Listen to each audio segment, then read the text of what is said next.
পড়ালেখা, রান্নাবান্না, কাজকর্ম এইসব করতে করতে যেন একঘেয়ে হয়ে গিয়েছি, একদম হাঁপিয়ে উঠেছি। তো ভাবলাম বাহিরে কেননা একটু ঘুরে আসি। তো এখন ঘোরার কথা মনে পড়লে একটা জায়গার কথা মনে পড়ে যায় সবার আগে।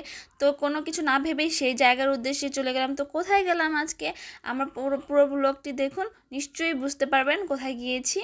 তো ব্লগটি শুরু করা যাক। তো কেমন আছেন সবাই? আশা করছি সবাই খুব ভালো আছেন, আমিও ভালো আছি।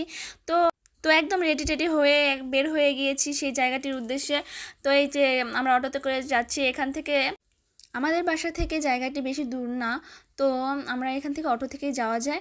আর অন্যান্য জায়গা থেকে আসলে কিভাবে যাওয়া যায় সেই সম্পর্কে আমার তেমন আইডিয়া নেই। তো আমরা এখান থেকে অটো দিয়েই চলে গেলাম বিভিন্ন প্রাকৃতিক দৃশ্য উপভোগ করতে করতে। তো কথা বলতে বলতে চলেও এসেছি। এই তো মাত্র জায়গাটা এন্ট্রি করছি।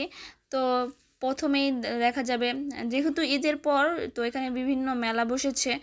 আর এখানে বিভিন্ন ফাস্টফুডের দোকান, ফুচকা, মোমো, সিঙ্গারা, তারপর বিভিন্ন স্টোর, যেমন বিভিন্ন রকমের আইটেম খাবার পাওয়া যায়। আর বাচ্চাদের খেলনা, রাইড, মানে সব কিছুই এখানে উঠেছে। তো দেখা যায় যে যারা একঘেয়ে হয়ে গেছে, তো তারা স্বস্তির নিঃশ্বাস ফেলতে একটা প্রাকৃতিক দৃশ্য উপভোগ করা হয়ে যায়, এদিকে বাচ্চাদের খেলাধুলাও হয়ে যায়। তো একসাথে সব কিছু মিলিয়ে দেখা যায় সবাই এখানে পরিবার নিয়েই চলে আসে। তো এখানে মানে পরিবার নিয়ে ঘোরা খুবই কমফোর্টেবল। তো এখানে আমরা পুরো পরিবার নিয়েই গিয়েছিলাম। এইদিকে আবার দেখা যাচ্ছে যে ঈদের পর তো তো এখানে প্রচণ্ড মানুষ ছিল। আমি আরেকবার এসেছিলাম, তখন এতটা মানুষ ছিল না। তো ঘুরে আরও একটু বেশি এনজয় করেছিলাম। তো আজকে আমি মানে কিভাবে ক্যামেরা করব তাই পারছিলাম না, এত মানুষ ছিল, আবার মেলাও বসেছে। আর এই এই জায়গাটা একটু ফাঁকা ছিল, কিন্তু দাঁড়ানোর মতো জায়গা ছিল না, এত মানুষ হয়েছে। মানে এই জায়গাটা বর্তমানে এতটা ভাইরাল। তো এই যে এখানে ফুল বিক্রি করছিল আর্টিফিশিয়াল, আমি এটা কিনে নিয়েছি, ফুলটা আমার খুবই ভালো লেগেছে। তো এইদিকে আবার ভাবলাম একটু ফুচকা খেয়ে নেই, তো ফুচকা স্টলে চলে আসলাম। তো এইদিকে এই যে আমরা এই ফুচকাটা নিয়েছি, এই ফুচকার টকটা খেতে খুবই দারুণ। এখানে আমি আরেকবার এসেছিলাম, এখানেই খেয়েছি। এদিকে আবার তান্দুরি চা বিক্রি করে। তো আজকে প্রচুর গরম ছিল, তো চা খাইনি। তো এখানে ঢুকে গেলাম ফালুদা খাওয়ার জন্য। তো এখানেও চটপটি বিক্রি করে, পাশাপাশি অনেক কিছুই। এখানে এই যে মেনুটা আছে, মেনুটা উল্টা করে রাখা, তো ভালোভাবে বোঝা যাচ্ছে না কি কি পাওয়া যায়, কত টাকা করে সবই দেওয়া আছে। তো আমরা ফালুদাটা অর্ডার করলাম এখন। তো এই যে ফালুদা চলে এসেছে, আমরা এখন ফালুদা খেয়ে নেব।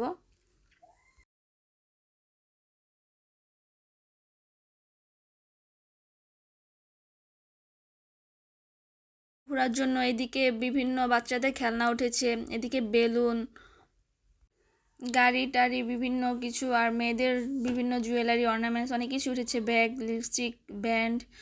তো আমি একটা বেলুন নিয়েছিলাম আমার বেবির জন্য, আর কিছু খেলনা কিনেছিলাম। এদিকে বিভিন্ন চুড়িও দেখা যাচ্ছে, ব্যাগও উঠেছে। এদিকে মাথার ক্যাপও আছে, আমি আমার বেবির জন্য একটা ক্যাপও নিয়েছি। তো এইখানে মানে বেশ ভালো জিনিসই উঠেছে, একদম নজর কাড়ার মতো। তো এই যে আমি সব কিছু তুলে নিয়ে আসলাম আপনাদের জন্য, কারণ আমি একা দেখবো, আপনাদের সাথে একটু শেয়ার করি। এইদিকে যে সুন্দর বেলুন দেখা যাচ্ছে, আমি আমার বেবির জন্য এগুলো একটু নিয়েছি। এইদিকে আবার বিভিন্ন নিমকি, মুরলি বিভিন্ন কিছু উঠেছে, এখান থেকেও আমরা কিছু নিয়ে নিয়েছি।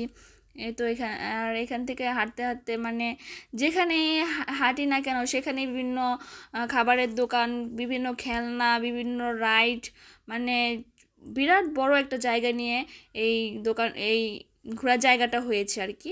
তো এখানে আবার দেখা যাচ্ছে ফুচকার দোকান বিভিন্ন রকমের। তো এইদিকে বিভিন্ন মানুষ রেস্ট নিচ্ছে। এই যে এইদিকে একটা ঝিল গেছে। তো এইদিকে আবার আমরা চলে এসেছি কিছু খাওয়ার জন্য। এই যে মেনুটা, এই খুবই কম রেঞ্জের মধ্যেই ভালো খাবার পাওয়া যায়। তো আমরা এখানে যে এই মিট কম্বো প্যাকেজটা অর্ডার দিয়েছি 220 টাকার, মিট বক্স, কোল্ড ড্রিঙ্কস আর ফ্রেঞ্চ ফ্রাই ছিল। তো এটা অর্ডার দিয়েছি। তো আমরা এখানে ওয়েট করছি, মানে গাছের ছায়া নিচে বসেছিলাম, তো খুবই ঠান্ডা হাওয়া দিচ্ছিল। তো বসে বসে অপেক্ষা করছিলাম, তো চলে এসেছে আমাদের মিট। তো সবার মনে অবশ্যই প্রশ্ন জাগছে এত সুন্দর জায়গাটি কোথায়। এটা হলো জালকুড়ির 10 পাইপ। হ্যাঁ, এটা হলো জালকুড়ির 10 পাইপ। এই জায়গাটি ঘোরার জন্য খুবই সুন্দর একটি জায়গা হয়েছে। তো এইটা আসলে গুগলে সার্চ দিলেই পাওয়া যাবে যে 10 পাইপ, জালকুড়ির 10 পাইপ। তো আমরা সেখানেই ঘুরতে গিয়েছি। তো আজকে কথা বলতে বলতে আর খেতে খেতে আজকে ভিডিওটি এই পর্যন্তই। আর সবাই আমার পাশে থাকবে।